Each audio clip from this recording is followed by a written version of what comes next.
to support the platform just in case anything like this happens again, you can do it by way of PayPal, Patreon, Cash App, and also by the Anchor. And you can also further support the platform by way of going to the Teespring store or the shoe store that is located in the comment section below.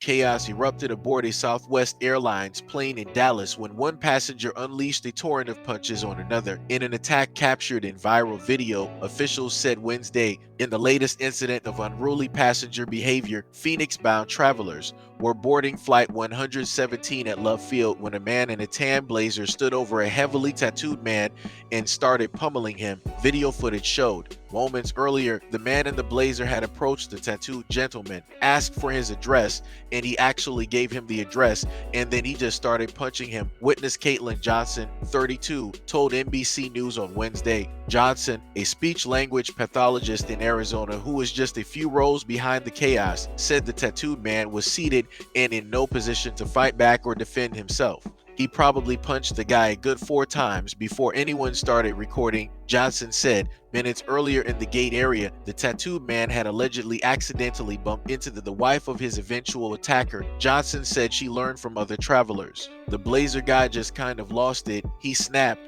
He was triggered by that, Johnson said. People waiting said that blazer guy started mouthing off to him outside the plane and he just ignored him. Other travelers jumped into the fray to break it up before both men were taken off the plane. Sway acknowledged that the incident happened but declined to elaborate. Nothing to share other than to say our flight crews are well trained in de-escalation, and we commend them for managing the situation and ensuring the safety and comfort of the other passengers in the cabin, according to a statement from the Dallas-based carrier. The man who was beaten didn't want to leave the plane, but ground personnel insisted he exit to get treatment. Someone came up to the tattoo guy and said, "Sir, you have to get off the plane. You need medical attention," Johnson said. He said, "I can't, I have to go to work."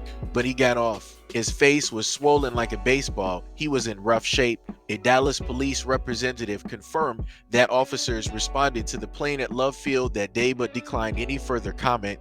No arrests were made. SWAT spokesman Chris Perry on Wednesday declined to say whether the airline was taking any action against the unruly passenger or if he'd be welcomed back on future flights. Nothing else to share from us. Johnson said she reached out to the man in the tan blazer via his Instagram and he apologized for Monday's braha. "I'm not proud of my actions," he wrote, according to a screen capture Johnson took of their IG chat. The man said he's seeking counseling and urged any youngsters who saw the video to please walk away because violence is not the answer.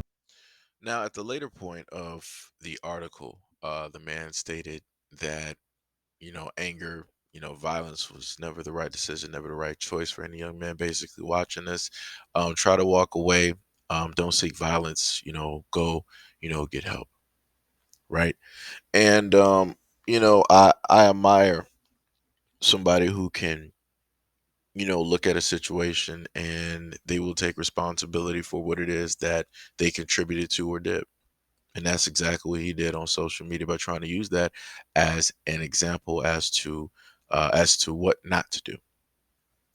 But I also understand the fact of being a man and you wanting to protect your family. Don't matter if it's your mother or if it's your wife. You want to protect the women that are important to you. And when you feel that they are being wronged, and it's coming by way of a man, you're going to amp up. You're going to get angry.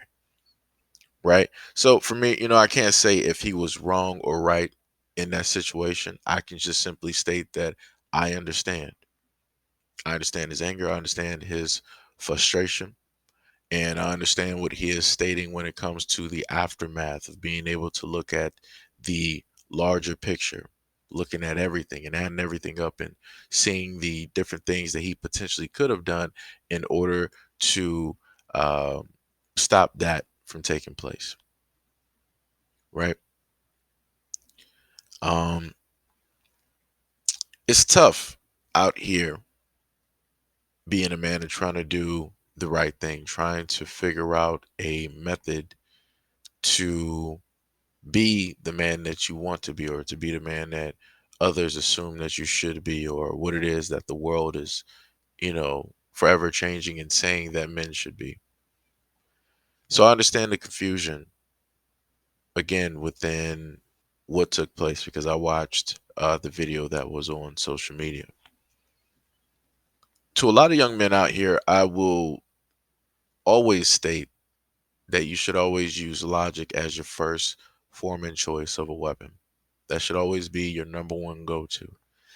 Violence, in a sense, should be the last thing that you would want to use, right? That's, if it comes down to it, that is what it is. Sometimes situations happen so quick where you can't even pretty much put logic in there. You have to just make sure that you're able to attack and defend. Like I said, a lot of situations are vastly different, but I'm just saying for the main majority of situations that take place where it's just words. When it comes down to two men arguing, it takes two to argue. But within that same token, the moment in time that you as a guy decide that you want to be the smarter one and you want to walk away from the conversation, that is more than likely the time that you'll have a man deciding that, oh, he ain't trying to listen, I'm gonna make him listen. And this is when, people want to try to attack because they feel that, oh, you disrespecting because you ain't listening, you ain't trying to hear what I'm saying, all this other type of stuff. You ain't trying to continue in the same energies, you know? So yes, you have to try to monitor every situation differently because every situation is going to be different. The same things, the same ways that you navigated one situation, it might not work for a different situation.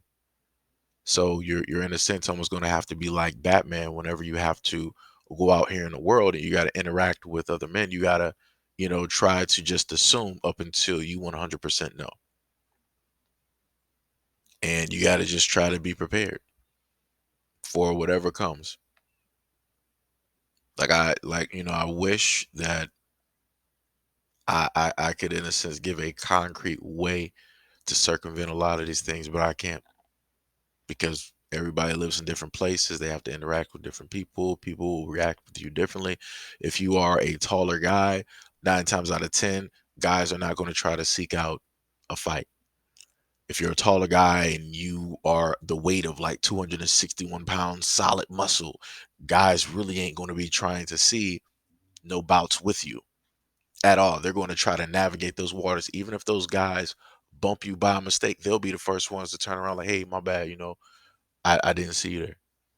But if you're a guy that's average height and those guys might have a little bit of height, a little bit of more weight over you, oh, they'll automatically try to seek out a fight directly with you. They'll automatically will try to cause a problem with you. They automatically will try to get into your way just so that there will be a problem, even if you try to minimize yourself to the point where they shouldn't even be able to even bump into you. So again, I wish that, I could give a lot of young men out here a concrete way to get away from these situations, for these situations not to happen, how to alleviate these situations, how to take an easier route. I can't. I 1000% can't. This is the moment in time that you just gotta, be like Batman. You just gotta be prepared for pretty much every scenario. You gotta play this like chess. When it deals with men, you are a man and you're dealing with other men. You gotta, in a sense, move. You gotta have chess moves. You can't do checkers. You gotta move like chess. You gotta be 20 to 50 steps ahead. So you already know what's going to sit up there and happen by the way that the movements are happening, by the way that the words are shifted, by how the crowd is basically shifting and moving out, by people pulling out the camera phones and all this other type of stuff.